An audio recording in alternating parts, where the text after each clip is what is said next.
कुछ दिनों से मालेगांव के हालात लॉ एंड ऑर्डर को लेकर के इंतहाई खतरनाक होते जा रहे हैं। माजी में भी बार बार फायरिंग होती रही, लेकिन फायरिंग करने वाले जो असल आरोपी हैं डिपार्टमेंट ने उनको अरेस्ट नहीं किया। पीछे इसराइल इशू के ऊपर हमला हुआ था, उस हमले के अंदर जो है 4 लोगों को जमा किया गया, जिसमें 2 असल आरोपी फायरिंग करने वाले थे, उनकी जगह जो है बोगस लोगों को डाला गया। ये डिपार्टमेंट की मिली भगत से हो रहा है। अगर पुलिस डिपार्टमेंट इस तरह की छूट न देती और इस तरह की जो सूरत हाल मालेगांव में बनती जा रही है कि हर 2-4 महीने के ऊपर फायरिंग होती है और फायरिंग करने वाला गिरफ्तार नहीं होता, लॉ एंड ऑर्डर के जिम्मेदारान क्या सो रहे हैं कि जंगल राज है। आज अगर हमारे एक से मेयर के ऊपर इस तरह का हमला होता है तो शहर के अंदर तो किसी की भी जान माल महफूज नहीं, ऐसी सूरत हाल है।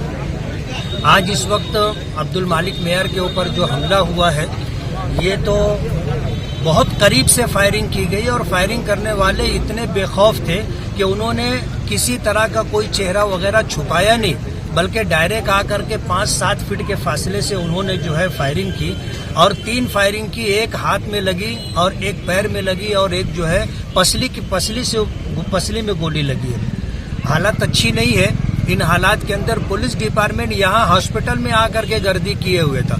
पुलिस डिपार्टमेंट की जिम्मेदारी ये थी कि वो बजाय हॉस्पिटल छोड़ करके आरोपियों को तलाश करना, उनको गिरफ्तार करने का काम करना चाहिए था। सारे जिम्मेदारान यही जमा थे और जो असल आरोपी है वो शहर के अंदर कहाँ है, शहर से निकल गए हैं। पुलिस डिपार्टमेंट उनको जाने का मौका दे रही है, ऐसा दिख करके आ रहा है। जो असल जिम्मेदारान है हॉस्पिटल में रह करके, क्या वो डॉक्टर हैं जो यहाँ आकर के वो काम कर रहे हैं? जो एक जिम्मेदार था, बाकी लोगों को अपने काम से लगना था और पूरे शहर की नाकाबंदी करके ऐसे लोगों को गिरफ्तार करने की कोशिश करनी चाहिए थी।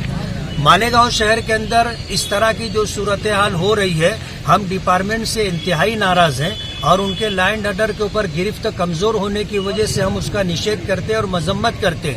इस तरह की सूरत हाल ऐसा हो गए जैसे मालेगांव में जंगल राज है, किसी की जान, किसी का माल, इज्जत व आबरू महफूज नहीं है। इस तरह की सूरत हाल बनती जा रही है और जो लोग गुनहगार है, बेखौफ है, उनको किसी तरह का डर और खौफ नहीं है।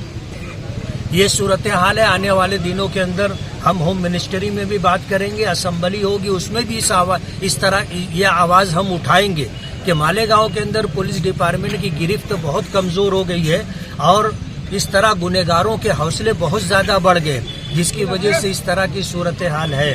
आगरा रोड के ऊपर अगर फायरिंग होती है तो शहर के जो अंदरूनी इलाके हैं और किनारे का जो एरिया है, वो वहाँ के रहने वाले तो अपने आप को इंतहाई गैर महफूज समझेंगे। इसलिए मालेगांव की तरफ से हम इस मामले की जो है डिपार्टमेंट की मजम्मत और निषेध करते हैं और असल आरोपी अगर गिरफ्तार नहीं होते हैं सुबह तक, तो उस सिलसिले के अंदर क्या करना है हम शहर के जिम्मेदारों से मशवरा करने के बाद अगला प्रोग्राम तय करेंगे। क्या ये सियासी रंजिश, क्या बात है ये सियासी रंजिश है या फिर?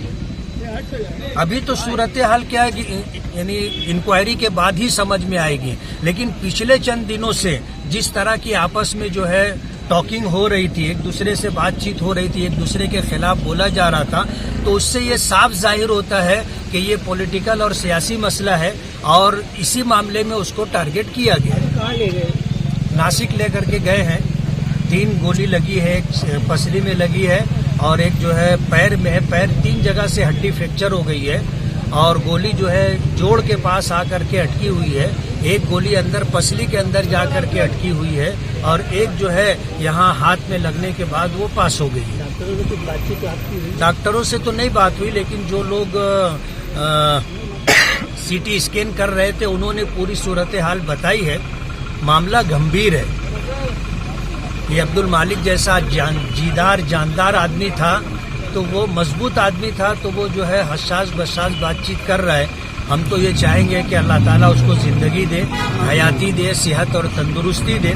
लेकिन ये कि अगर मालिक जैसे जानदार शख्स के पैर में गोली लगी है और 3 जगह से हड्डी फ्रैक्चर हो गई है, तो और कोई होता तो पता नहीं उसकी क्या हालत होती।